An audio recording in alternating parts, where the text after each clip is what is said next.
कोळपेवाडीतील खाजगी मिळकतीतील अनधिकृत अतिक्रमण नोंदीबाबत न्याय मिळण्यासाठी वृद्ध दाम्पत्याकडून उपोषण. कोळपेवाडी तालुका कोपरगाव अहमदनगर येथील शेत मिळकत गट नंबर 78 मधील अनधिकृत अतिक्रमण नोंदीबाबत न्याय मिळावा यासाठी चंद्रकांत भवानी शिंदे व त्यांच्या पत्नी बुधवार दिनांक 20 डिसेंबर 2023 पासून प्रांत तथा उपविभागीय अधिकारी कार्यालयाच्या समोर उपोषणाला बसले आहेत. त्यांच्या जमिनीवर 13 जणांनी प्रशासनाला हाताशी धरून मिळकत गट नंबर 78 मधील नावे नोंद केली आहेत. याबाबत वरिष्ठ पातळीवर न्याय मिळण्यासाठी वारंवार निवेदन देऊनही प्रशासन याची दखल घेत नसल्याची खंत चंद्रकांत शिंदे यांनी व्यक्त केली. तसेच जोपर्यंत मागणी पूर्ण होत नाही तोपर्यंत उपोषण सुरूच ठेवणार असल्याचे शिंदे यांनी सांगितले. पोलीस ऑफ इंडिया न्यूज मीडियासाठी संपादक डॉक्टर युवराज मोरे. कारखाना 7 गुंठे, कचरू पेराची कोळपे त्यांनी 21 गुंठे क्षेत्र आणि 13 जणांचे. तर इतर गोरगरीब मोठले तर हिने जे ना आता 25 गुंठे ते बी क्षेत्र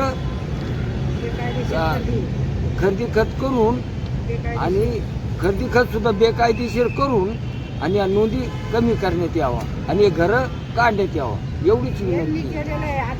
हा एवढीच 13 जणांनी अतिक्रमण सगळ्यांनीच अतिक्रमण करेल. तुमच्याकडे नाव आहेत का 13 जणांची? हा बोला, आहे का सगळ्यांची नाव बोला. हा याचे नाव आहे.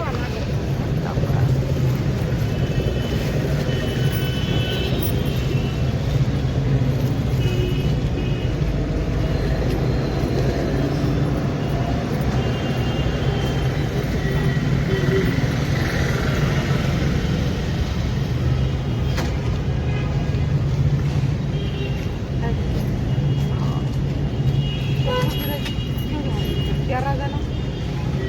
हा जो कचरू पेराची कोळपे, डुंबर पेराची कोळपे, गोरख पेराची कोळपे, शारदा बाळासाहेब घाडगे, वाल्मिक सायराम महाळनो, त्याच्यात आणखीन इतर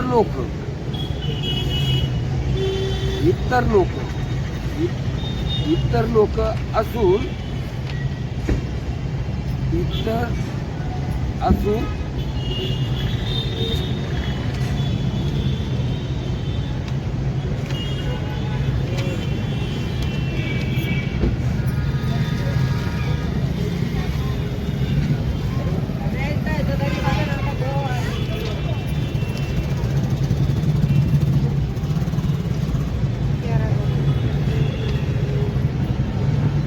13 जण.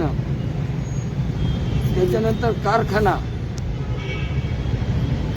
2 विहिरी अतिक्रमण केलेले आहे. जिल्हा परिषद अहमदनगर, गौतमनगर ग्रामपंचायत कार्यालय कोळपेवाडी लिहून देणारे म्हणजे कारखान्याने ग्रामपंचायतीच्या ताब्यात देऊन आत्ता 5 वर्ष तिने लगेच एकमेकाला ग्रामपंचायतीच्या ताब्यात दिलं. आणि 13 जण आहे ना तर हिने सुद्धा आहे ना घरं बंद करेल आणि 2 जणांनी नोंदी लावून या काढण्यात यावा एवढी विनंती. आणि 2 विहिरी कारखाना आणि ग्रामपंचायत